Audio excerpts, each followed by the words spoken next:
Picture this: a man stands on a ship's deck, salt spray in his hair, staring at a horizon no European had crossed before. Was Christopher Columbus a hero who unlocked a new world, or a catalyst for centuries of suffering?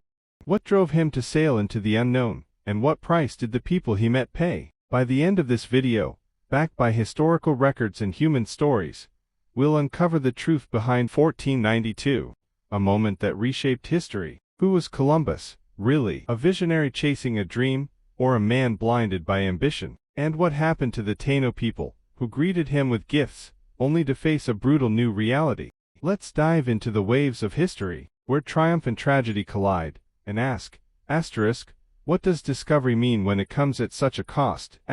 Stick with me, and we'll unravel these questions together, with insights from sources like the University of Miami's archives, and historian Samuel Eliot Morrison's works. Imagine a boy named Cristoforo, growing up in Genoa, weaving wool with his father by day, dreaming of the sea by night.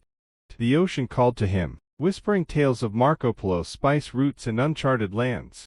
By 1492, Columbus, now 41, had sailed from Iceland to Ghana, his mind ablaze with a radical idea: sail west to reach the East Indies. A 2021 article from the National Geographic confirms he miscalculated the Earth's size, believing Asia was just 2,400 miles away, when it was over 10,000. Yet, Queen Isabella and King Ferdinand, fresh from conquering Granada, bet on his vision. On August 3, 1492, Columbus set sail with 3 ships, the Santa Maria, Pinta, and Anaya. Can you feel the weight of that moment? The creak of wood, the snap of sails, the crew's mix of hope and fear. On October 12, they spotted land, an island in the Bahamas the Taino called Guanahani. Columbus named it San Salvador, planting Spain's flag as if the land had no owners. The Taino, curious and generous, offered parrots and cotton. Columbus noted in his journal, preserved at the University of Miami, that they were simple in warlike matters, and could be easily conquered. And in that moment something shattered inside the Taino's world. They didn't know their lives were about to change forever. Have you ever trusted someone, only to realize too late their intentions? Share your thoughts in the comments. We read everything. Meet Aponte, a Taino fisherman, watching from the shore as strange men in red hats traded beads. He felt awe, thinking they were gods. But awe turned to dread as Columbus' men demanded gold. By December, the Santa Maria sank off Hispaniola, and Columbus left 39 men at a fort called La Navidad, built from the ship's wreckage. He sailed back to Spain, taking Taino captives, including a boy he adopted, named Diego. A 2017 donation of Columbus' letters to the University of Miami reveals he presented these captives to the Spanish court, showcasing a new world. But for Aponte, left behind, the Spanish return in 1493 with 17 ships and 1,500 men spelled doom. Columbus found La Navidad burned,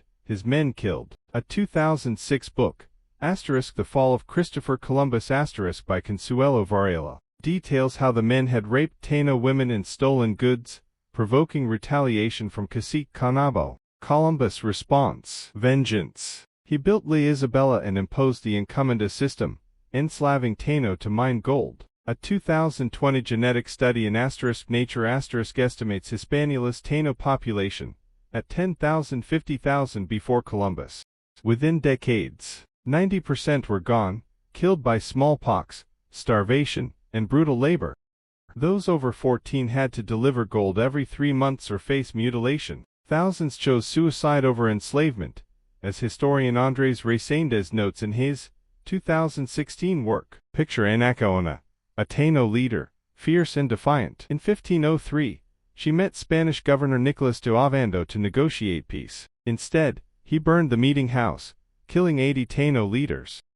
Anacaona, offered clemency if she'd submit to a Spaniard, chose execution at 29. Her courage echoes through history. Then there's Enrique, who escaped that fire. By 1519, he led a rebellion, carving out a free Taino community in the mountains. A 1533 treaty with Spain, documented in colonial records, granted him and 4,000 followers freedom. But disease and violence had already decimated their numbers. Have you ever fought for something you believed in, against impossible odds? Tell us below. His own story unraveled. Accused of tyranny, he was arrested in 1500, as detailed in Varla's research. Though freed, he never regained his governorship. He died in 1506, still believing he'd reached Asia. His legacy: the Columbian Exchange. Swapping crops like potatoes and diseases like smallpox, as Charles C. Mann describes in *1491*. It sparked globalization but at a horrific cost. Samuel Eliot Morison, in his 1942 biography, calls Columbus' policies complete genocide. Yet, some defend him, arguing he couldn't foresee the diseases or control his men. The debate rages on X, where posts from 2025 show Columbus statues toppled amid calls for justice. So, what's the truth? Columbus was a man of his time, driven by faith and greed, blind to the Tainos' humanity. Share this video to spark that conversation. Comment your thoughts. Do you see Columbus as a pioneer or a villain? Let's keep their stories alive, because history isn't just the past, it's the lens we use to shape tomorrow.